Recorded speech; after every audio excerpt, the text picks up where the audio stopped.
views and opinions expressed in the following program are those of the hosts and guests, and not necessarily those of the staff or management of Worldwide Digital Broadcasting Corporation. Hi, this is Andrea Gugline. Welcome to this week's segment of Serving Your Success. With me, as always, is my co-host, Sharon Adashek. And Sharon, I will let you introduce our incredible guest today. Today we have our clinical psychologist, Carly Snyder, who's a friend of mine and has also created an incredible organization called Girl Nation here in Las Vegas. Thank you so much for having me. You're very welcome. Let me set up for our audience a little bit since I know them so well. And what it is that they tune into us for. Okay. So my background as a success catalyst, as you know, is in positive psychology, different than, you know, you took the clinician role. I took the role where it was applied. You take the theory and you apply it, and my grounding is in positive psychology. So, of course, when I can say publicly, because it was a public seminar, when you came into my seminar and you began talking about this organization you wanted to create, inspiring young girls to elevate their self-esteem, I immediately went to some of the grounding work in positive psychology, as I always would, that talks about how rumination ruins your life and how globalization, when one thing happens, you think everything is going to go bad. Wow, I remembered being an adolescent. I have an adolescent. Yes. And she has attended your program. Yes. And you've also been a part of a group that National Charity League. I'm a grade level advisor that you came and talked to our girls there, about 20 girls, 25 girls, and they loved you. Yeah. And then I spoke with the moms to about almost like 100 of them about raising a confident daughter. Right. So it was kind of on the other side. And for me, one of the most critical things that I'd like to talk about first is about, we've been having, Sharon and I, this great conversation about goal setting and birthdays and transitions. Knowing that you are the mother of 3 young boys, to choose to shift your work in from your main clinical practice to one that works with the self-esteem of young girls. Talk to us about first your path, the path you took to get your degree, what you did, and how you ended up where you are today. Well, I was practicing in Beverly Hills. I went to graduate school in LA, and I opened up a practice in Beverly Hills, and I created a program. This was 14 years ago, called The Launch, and at the time it was very similar to Girl Nation, but it was for older girls, and the whole process was you would be launching yourself from high school into college. So I had a whole program set up. I had a doctor, I had a nutritionist. I was going to prepare the girls and talk about eating disorders. I was going to prepare the girls and talk about date rape, sexually transmitted diseases. Remember, this was 15 years ago. Yeah. We were going to talk about a lot of different issues and being ready for college. Well, my husband decided to create a company in Las Vegas, and I was commuting back and forth, and I was really never able to get not Girl Nation, The Launch off. Was this pre-children for you? Pre-children. So you didn't know at that time what you would be having as far as children, but your interest was very interesting. Thank you. My doctorate, my dissertation was on negative body image and how early puberty is often a risk factor for negative body image, which is then a risk factor for an eating disorder. Right. In our last show, we had Dr. Courtney Warwick. And that is also her, she's a leading researcher in that, and yet she's evolved her practice also now to the more general concept of how do we lie to ourselves, self-deception. Yeah. Interesting. So my love of working with young women and girls goes way back. Yes. Way back, way before I had my boys. But so what ended up happening was I created The Launch, and I mean, it was a phenomenal program. I had some incredible people on board to do it. I had this fantastic, huge office on Wilshire Boulevard overlooking the Hollywood Hills. I had a big plan for myself. I had a big L-shaped couch. I mean, it could have really had a good. Could have had the whole girl nation. I could have had 10 girls in there easily, and so my husband started this business, and it was pulling me in 2 different directions, and I really had to make the choice that I have to really just moved to Vegas and kind of resigned my life that this is where it is. So I had to get relicensed in Nevada because at the time I had to take the oral exam. Right. Which was not fun. But I got relicensed right away. And I started practicing, but then very quickly after that, I started having my children, and they're my oldest two are less than 2 years apart, and then my youngest is 3 years younger. Okay. So what's their range now? 11, 9, and 6. Oh, you have one as young as 6. I didn't remember that. Okay. They're adorable. Yes. So, yeah, and they're really supportive whenever I come home. Mommy, how is Girl Nation? Yeah. Did they like it? You know, they're really cute about it because a lot of their friends have taken the class. Yes. Because I offered it at Alexander Dawson twice. I did 2 10-week courses at Alexander Dawson. Great. And I just want to pause a moment and speak to those who are listening. Listen for those points of transition when you have to make decisions where you've devoted your time into something that you really love, and then another life occasion occurs, i.e., what is the best for the quality of my life? Do I keep commuting back and forth because I can, or do I conserve my energy, relocate? And, you know, these it was are a hard decision. Absolutely. Yeah. And I don't think decisions are meant to be easy. Yeah. I think we have to respect that we will continually be called to make them. Yes. And I went back, I went back and forth for about a year. And I would fly in Tuesday mornings. I took the 6:30 a.m. flight until, this was before I had kids, so it's different. And I was also 15 years younger. Oh, and I will tell you, our move to Las Vegas was precipitated because my husband got a job here a year before our daughter, had graduated. She was in 7th grade, and we made a family commitment that she would finish school in where she was in Northern California. So he commuted every week back and forth. Yeah. I was grateful we finally went to one place, but it does work both ways. Yes, of course. But it was hard. It was a huge loss for me because I did have to start all over again.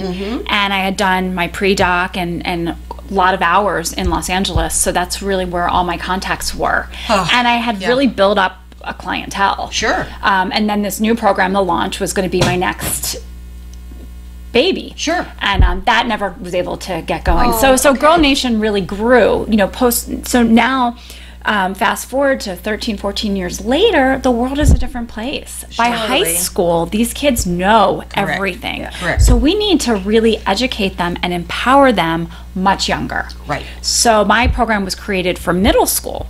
And now I'm actually doing it for even younger. I just completed a program 2 weeks ago for 3rd graders. I had 12 8-year-olds, and it was such an empowering experience. And I'm also starting to realize that I think it's almost more impact. It's greater impact on the little ones. Really? Because they're not. It starts they're 2nd, 3rd grade. They're not jaded yet. They're open to it. They want to hear it. I'm just not that I'm not going to continue doing it for the middle school girls. Absolutely. But I do notice that the younger ones take to it. They love it. They don't want it to end. They don't want the class to end. Well, and I will interject on this also with even the work that I've been doing. For the last 24 months, I've been saying that who I work with has changed dramatically from 2000. Because in 2000, I had come through the 90s and studied spirituality and leadership, which had no audience whatsoever. And then I moved into positive psychology, and the concepts of being grateful, looking at your fellow employees and finding things to be grateful about, having reflective time in the morning. This was all alien conversations. Considered woo-woo almost to people. Right. Today, it is the 20 and 30-year-olds who they have been doing this their entire lives. It's the norm. It is the norm, as it should be. And that's where I see the greatest progress. So I see you bringing this information down younger as a very positive sign. And I give all of my girls, after our yoga class, we have a wonderful yoga instructor, Josie Sherwood, who I adore.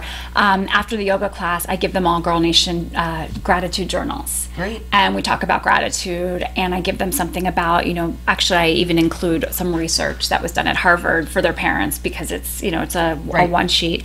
And we talk about gratitude, and I ask them at that moment what they could, to write 3 things down that they feel grateful for, and then they go home with it. And I hope that they can continue it once they leave. But I think gratitude has become so mainstream now. But when you were first getting involved with positive psychology, well, and that was we had to make that break, and research has it the hardest, where if you're talking about religion, well, that's separate. Well, first there was decades of needing to know that gratitude was this universal human quality, that when people have it, so many positive things occur in their lives and in their communities. So we had to work through a number of different things, and I keep files on, the greatest leaders in the world who have now, this is just part of the conversation. Yeah, and meditation. Absolutely. Has become so incredibly mainstream. Yeah, the research is just so solid. I've been doing yoga for about almost 20 years. And when I started doing yoga, people did yoga. I mean, yoga's been around a million years.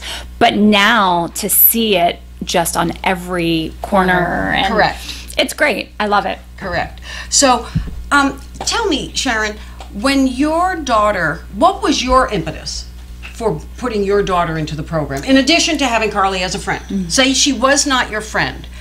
As a mom, why did you do it?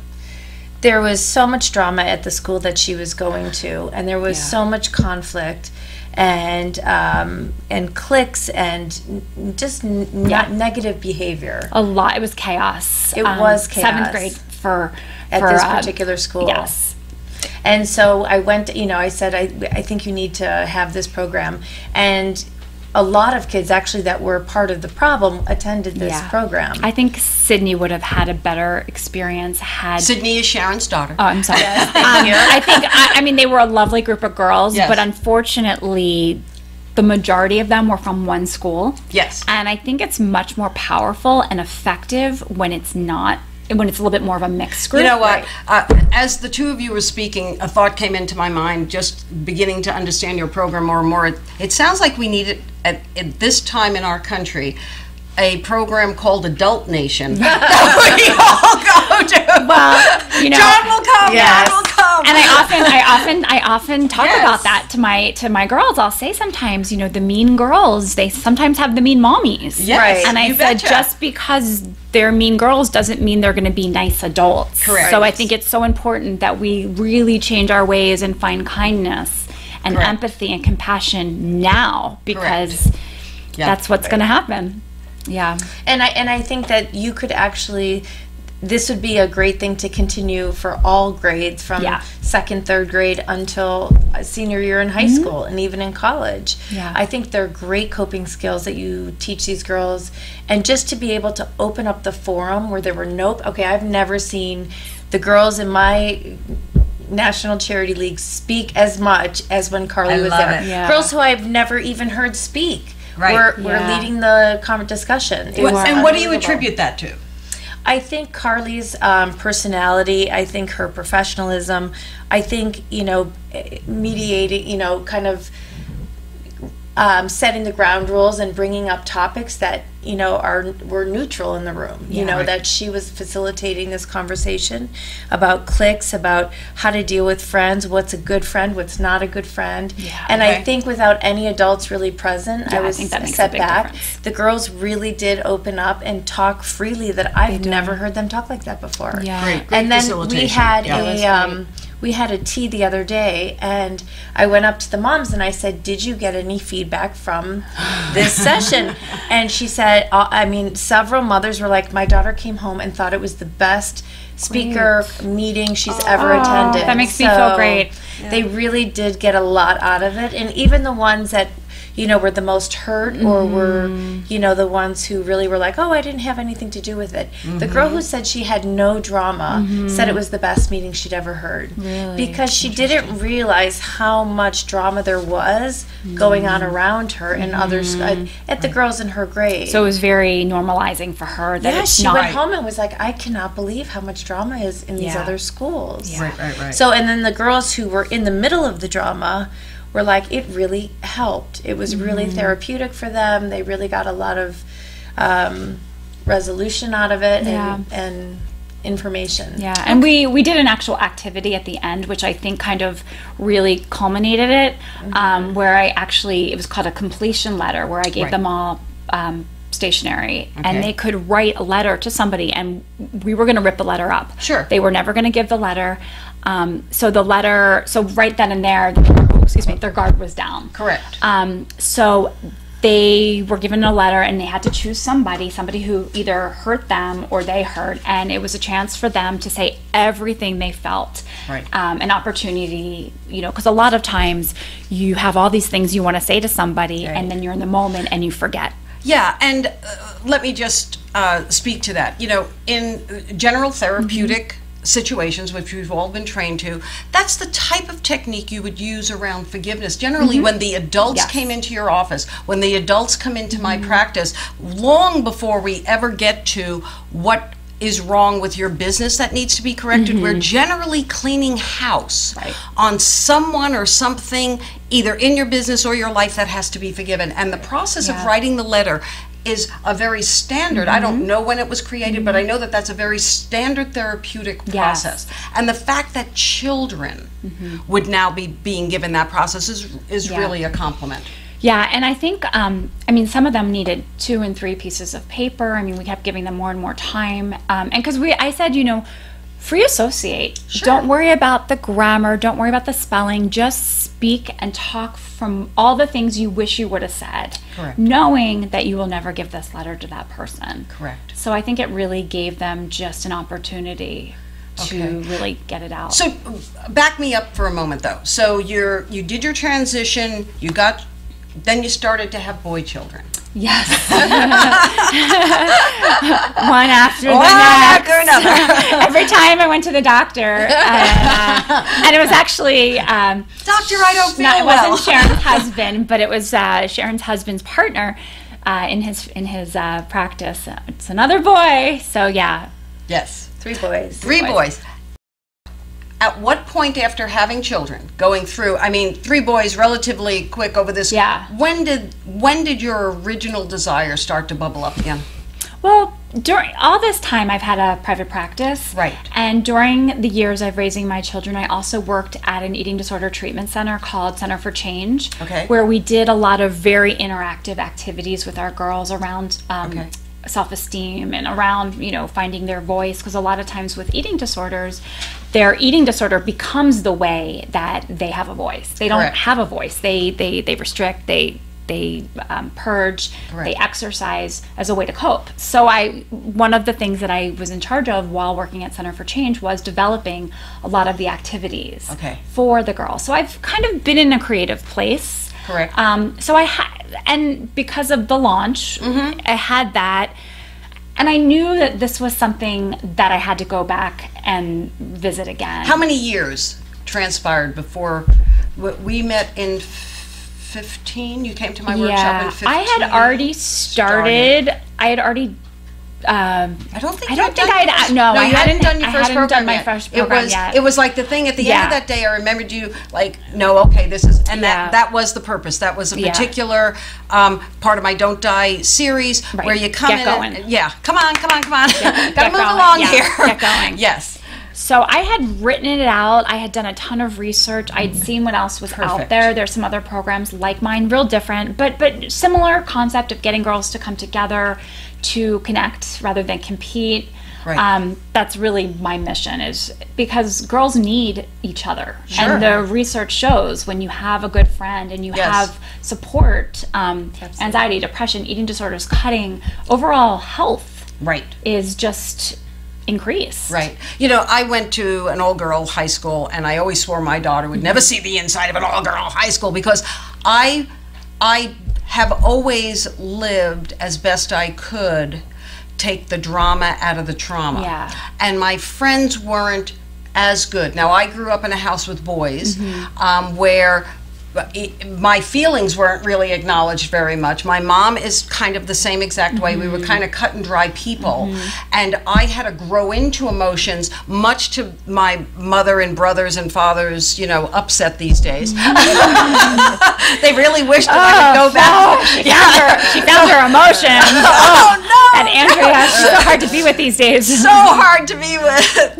And but it is that reality that your environment does impact. And at the time when I said, oh no, I never wanted to have my daughter, over the course of time, what I became to realize that if girl children are not supported in the same way that boy children are, thinking that there are no boundaries to what they can achieve and the ways that they can achieve it, and a place where emotion, the different ways of being, are honored, we don't grow our best children. Absolutely. And I went to an all-girls school from third grade to 8th grade, and I think so much of my self-confidence has so much to do with that. And there wasn't drama. My friends, we got along. I mean, don't get me wrong, girls still have their moments, but there was not the kind of drama that you see at a lot of the schools. And we were very focused in our schoolwork. We were very focused with our sports.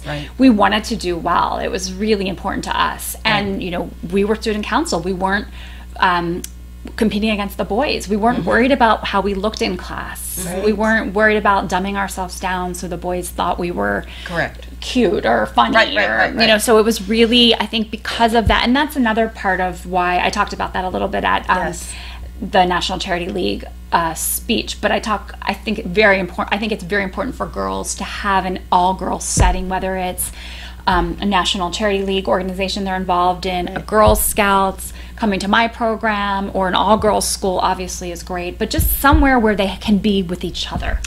And they're not worried about how they look. They're not worried about being judged. They can be their authentic self.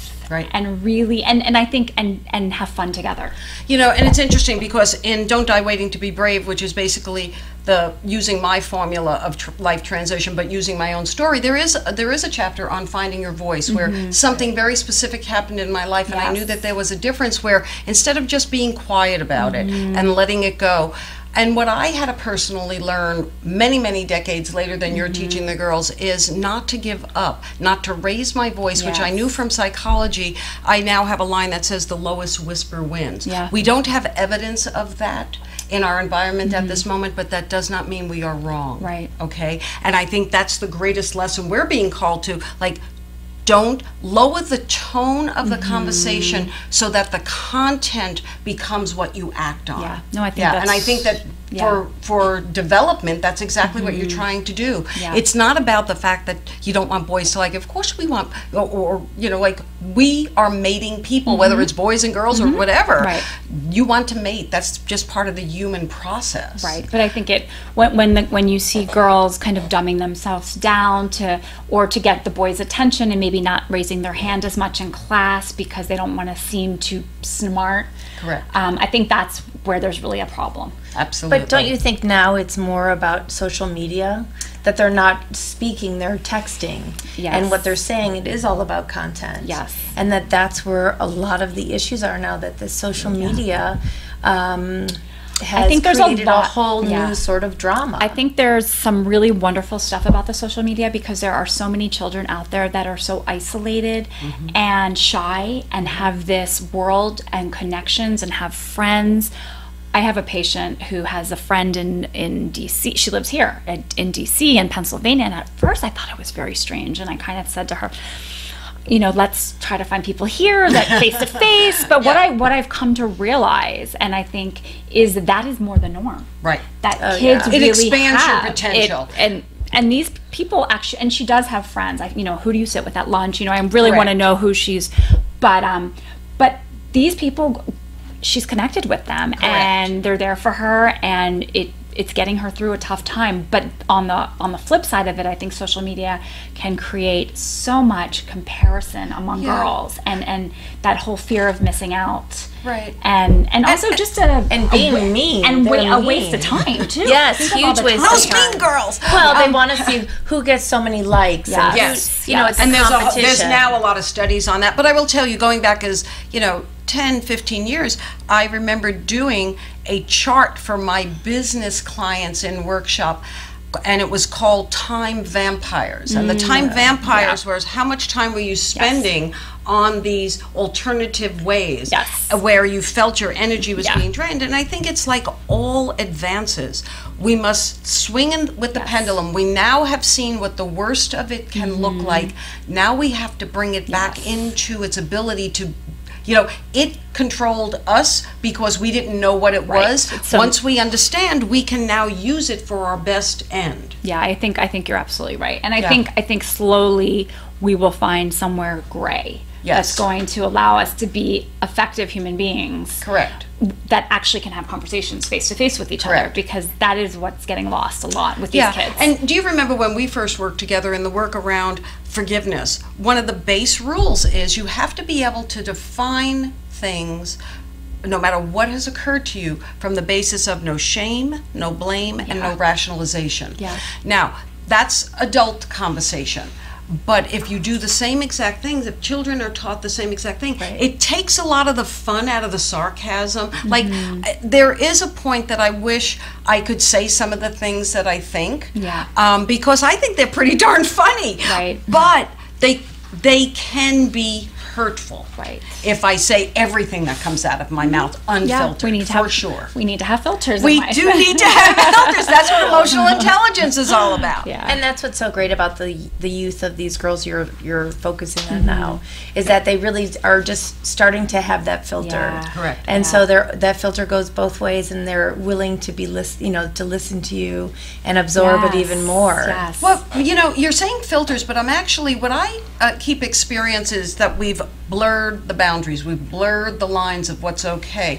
And it sounds as though what's happening is going younger, what you're doing is helping them establish healthy boundaries. Yeah, I think so. I think that's what I'm really starting to see. Okay. Because at first, I had a big group of moms come to me and said, Carly, there's such a need for younger, second and third graders. Can you do one? And I thought about it, and I thought, you know what? Absolutely, I can adjust. I can take some of these activities and change them. Absolutely. And so I have art projects that are for different ages, all with the same themes of empowerment. So be honest. When these moms are coming to you, is there a thought coming through your mind that says, "Ooh, I think I need a program for them all"?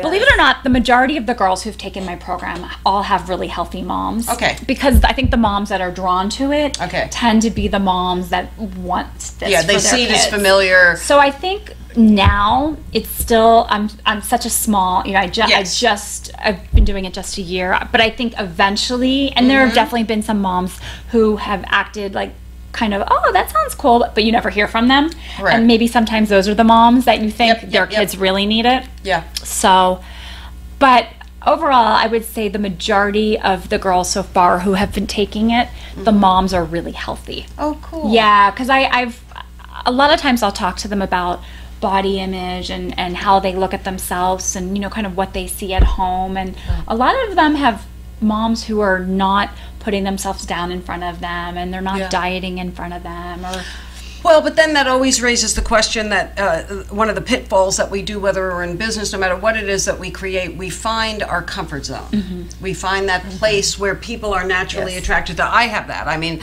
I could tell you exactly what my clients look like and when I'm the happiest. And then I get surprised sometimes because I'll take on someone that under no circumstances would I work with this person, and then all of a sudden I'm being pushed in my skill level. So fantasize with me for a moment. What would it look like to get the moms who are not naturally prone? I think it would be more challenging for me, because so much of what I'm teaching them is that who you are as a person and your achievements, that is what makes you beautiful, that is what makes you unique. And then they're going home to a place where it's all about how they look, because there are certain moms out there Sure. that spend most of their day, whether it's exercising, and there's nothing wrong with it, but their whole life is about looking a certain way, and the maintenance that goes into it.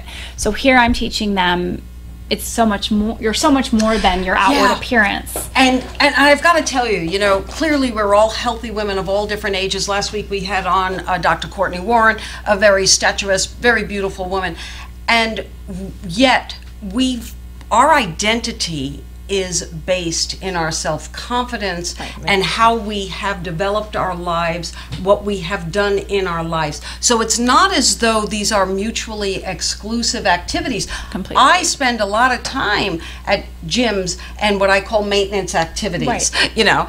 But that doesesn't define It does not define me. It's truly maintenance activities. Like I learned to, when I was little, I learned to brush my teeth. At 40, I learned to get Botox because I could. That's all there is to it.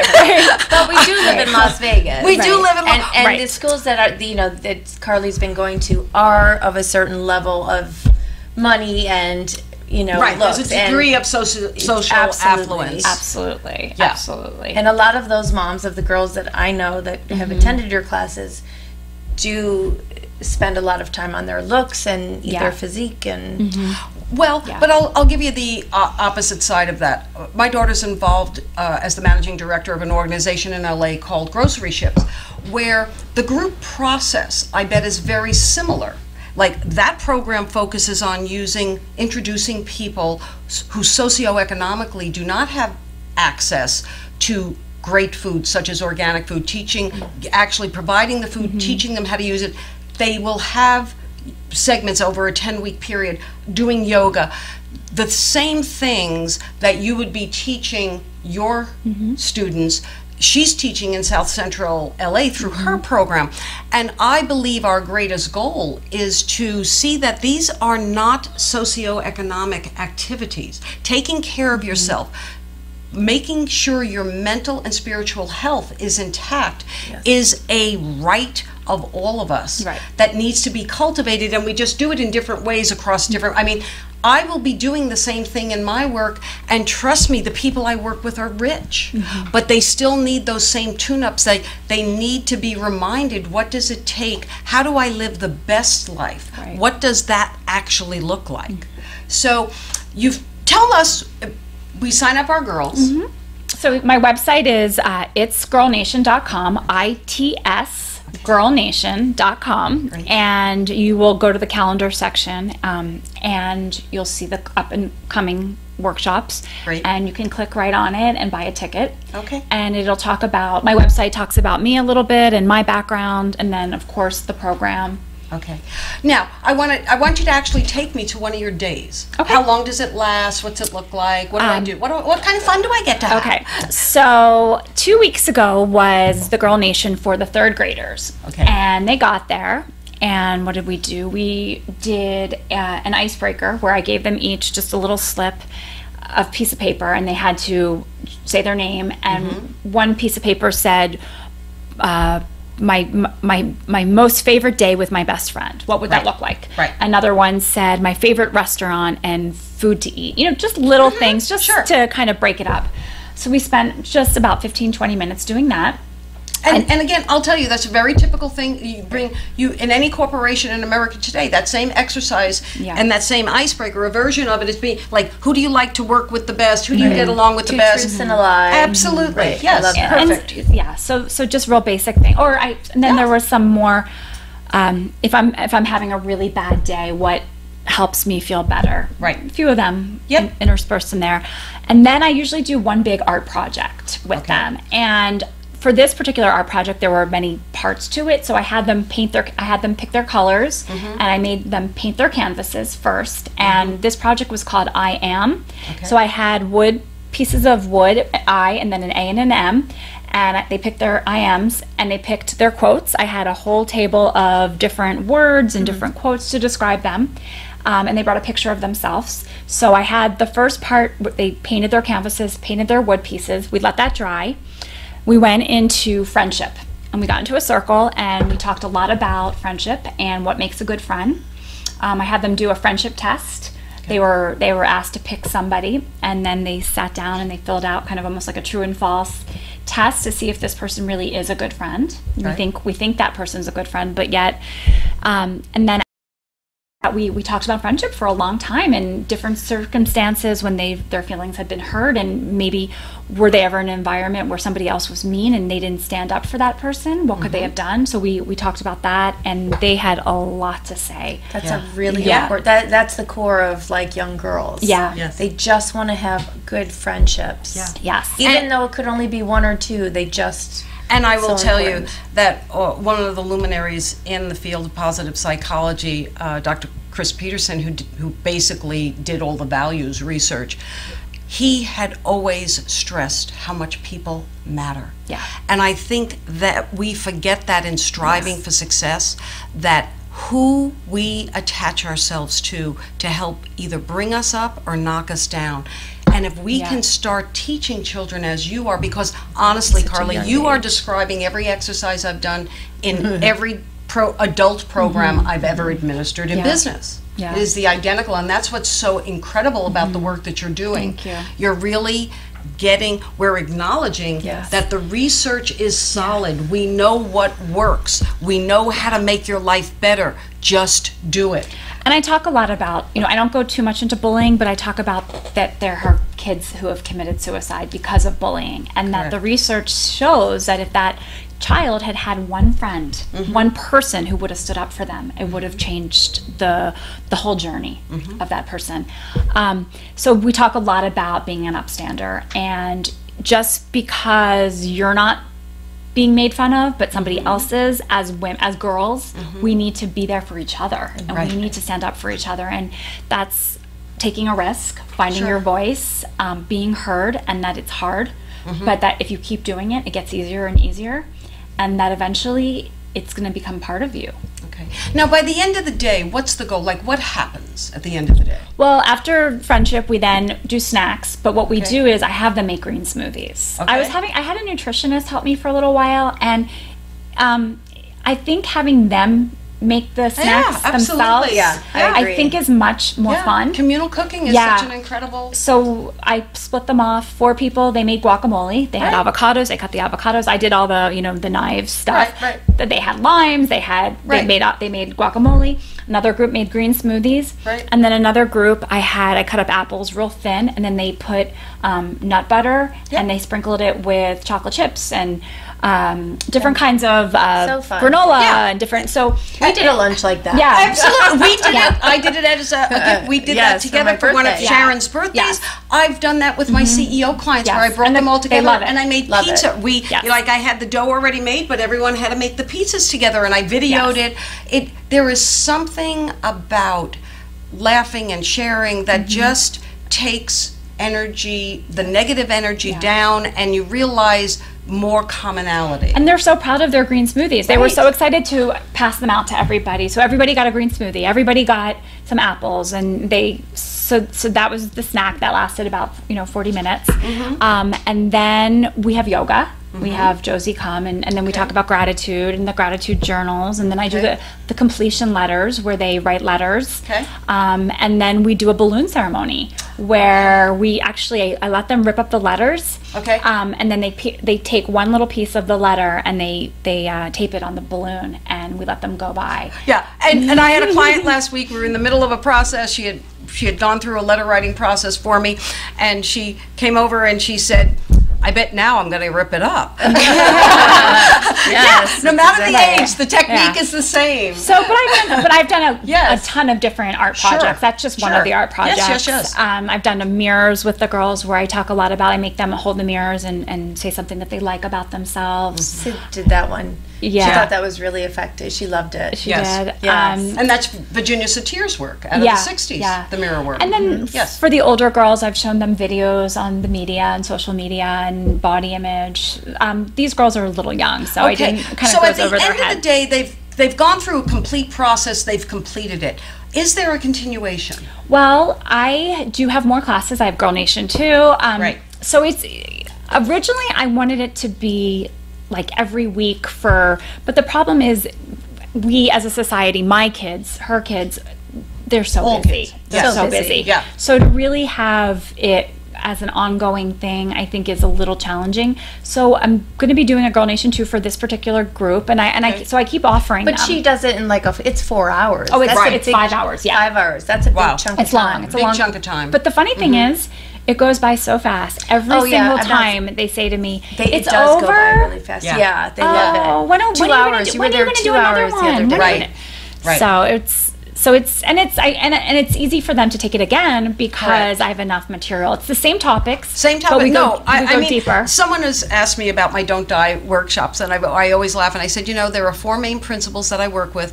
Whenever you come, there will be different ways of getting to Right. those 4 things, but we're going to go through those 4 things. Right. Yeah. And that's the beauty of psychology and what's been developed so far, is that it works if you work it.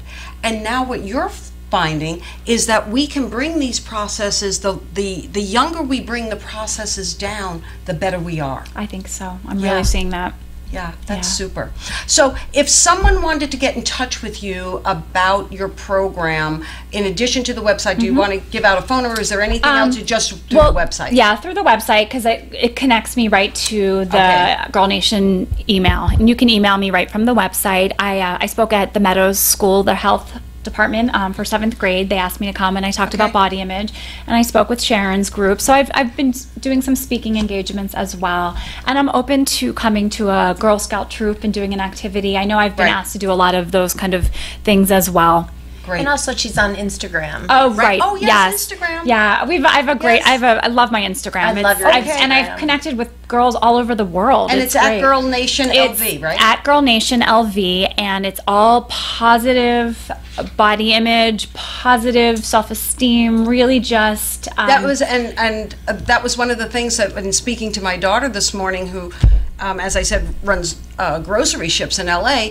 Obviously, she's not your age group for Right. that program, but yet she specifically mentioned the positive quotes. She said, "I really love their page. Oh, the thanks. positive quotes." That was actually what she brought up in our conversation. That's so nice. Yeah. And I have and I've connected with a lot of young girls who've actually created their own Girl Nation, not programs, but Right. Girl Nation Instagrams. I had a little girl say, "I love what you do so much. Can I create one in Colorado?" And I said, "Absolutely." I said, "But just don't call it Girl Nation." And then next thing I know it, she opened it up, Girl Nation Colorado, and I said, "Please, just for Yeah. trademark, call it something else." Right. But so she wanted to kind of take that, and so I've had a lot of really positive people have come forward and said, "I'd love to get involved." I've had 2, which is actually very interesting, 2 girls that are pageant girls in the community that have contacted me on their own saying that they'd like to get involved and speak. Yes. So I'll have to figure out how I can get And I them love involved. the name of I love it because Me too.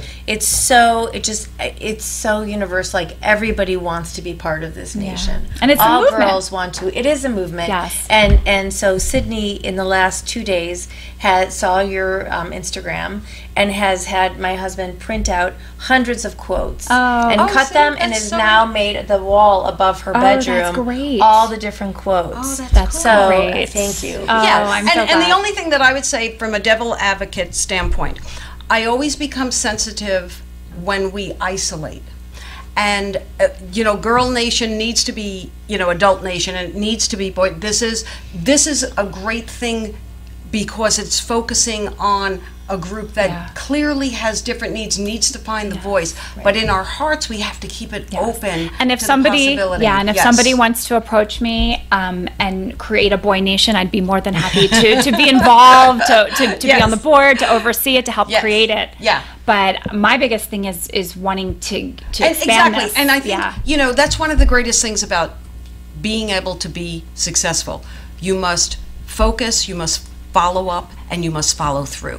You cannot do everything. Yeah, it's hard. And it is best when you start bringing in, and that's a natural way to expand the business that Yeah, you've created. if somebody wants to come in and be a part of that, I would love to co-chair it Great. but yeah. Great. Well, I want to conclude our conversation today. Carly, you. it has been absolutely wonderful. Thank you so Thank much, you for having Sharon. me. Thanks and for coming. For those of you who don't have children or don't have girls or boys, I want to give you back the adult version of where we are and the grounding in positive psychology that I was drawn to go back and find this book this morning, because one of everything that's been going on in our media in the last 24 months, knowing the conversation we were going to have today, this book is Marty Seligman's. It wasn't his first by any stretch, but it was one of the first ones that came into my life, Learned Optimism. And it is the book that really has you look at yourself and say, do I run these things around in my head? Am I making one thing that went terrible or one disaster occurring become the thing that makes me think everything is going to go wrong? And I think that that's a generalized statement of where we are today. And for the adults, it's time to do some reading and bring yourself up to date with how you frame the world before you try and help the boys and the girls or make other people the problem. Look at ourselves first. Let's make this nation one great nation. Sounds great. Thank you, Andrea, so much. And thank you, Sharon, for having me. Thank you. Thank you for coming. Thanks a lot.